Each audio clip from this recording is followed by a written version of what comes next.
శ్రీ గురుభ్యో నమః. 6వ అధ్యాయం 13వ శ్లోకం. ఇది ధ్యాన సాధనలో అత్యంత కీలకమైన భౌతిక మరియు మానసిక స్థితిని వివరిస్తుంది. ఓం సమం కాయ శిరోగ్రీవం ధారయన్న చలం స్థిరః సంప్రేక్ష్య నాసికాగ్రం స్వం దిశశ్చానవలోకయన్. ముందుగా పదపదానికి అర్థం తెలుసుకుందాం.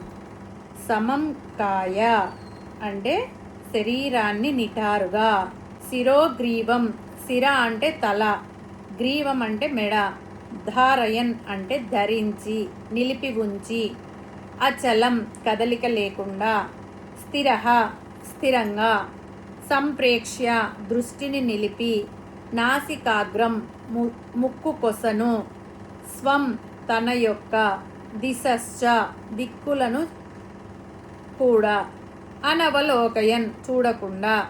పరమాత్మ ఏమంటున్నాడంటే ఆ యోగాభ్యాసానికి కూర్చున్నప్పుడు కదలకుండా ఉండాలి. నడుము పై భాగం నుండి అన్ని సమంగా ఉంచుకోవాలి.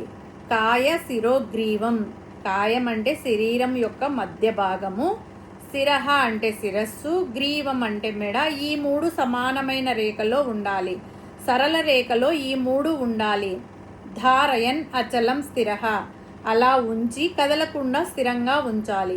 ఇది శరీరానికి సంబంధించినది అయితే కళ్ళకు సంబంధించిన ప్రత్యేక నియమం సంప్రేక్ష నాసికాగ్రం స్వం తన యొక్క ముక్కు కొసను రెండు కళ్ళతో చూచుకుంటూ, దిక్కులు చూడకుండా అటు ఇటు చూడకుండా యోగాభ్యాసం చేసుకోవాలి. ఎలాగంటే ద్రోణాచార్యుడు తన శిష్యులకు విలువిద్యలో పరీక్ష పెట్టినప్పుడు మిగిలిన అందరికీ చెట్టు, ఆకులు, పక్షి కనిపిస్తాయి, కానీ అర్జునుడు మాత్రం పక్షి కన్నును మాత్రమే చూస్తాడు. దిక్కులు చూడకుండా అనే పదానికి అర్జునుడి ఏకాగ్రత ఒక గొప్ప ఉదాహరణ.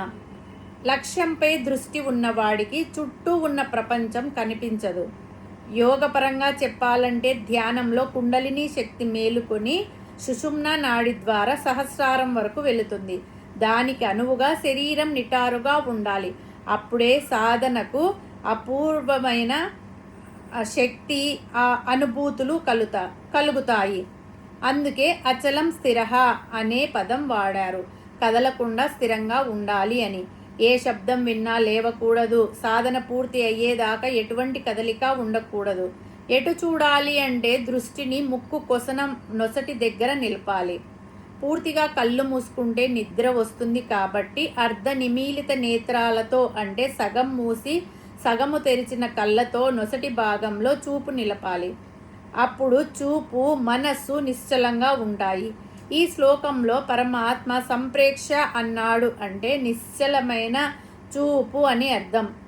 మార్కండేయ పురాణంలో మార్కండేయుడు మృత్యువును జయించడానికి శివలింగాన్ని ఆలింగనం చేసుకొని అత్యంత నిశ్చలమైన ధ్యానం చేస్తాడు.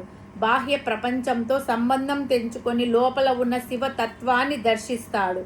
ఈ శ్లోకంలో చెప్పే సంప్రేక్ష అనే స్థితికి ఈయన నిదర్శనం. ఈ విధంగా పరమాత్మ మన శరీరాన్ని ఆత్మ ధ్యానము చేయడానికి ఏ రకంగా సిద్ధపరచుకోవాలో మనందరికీ స్పష్టంగా తెలియజేస్తున్నాడు. హరి ఓం తస్సత్.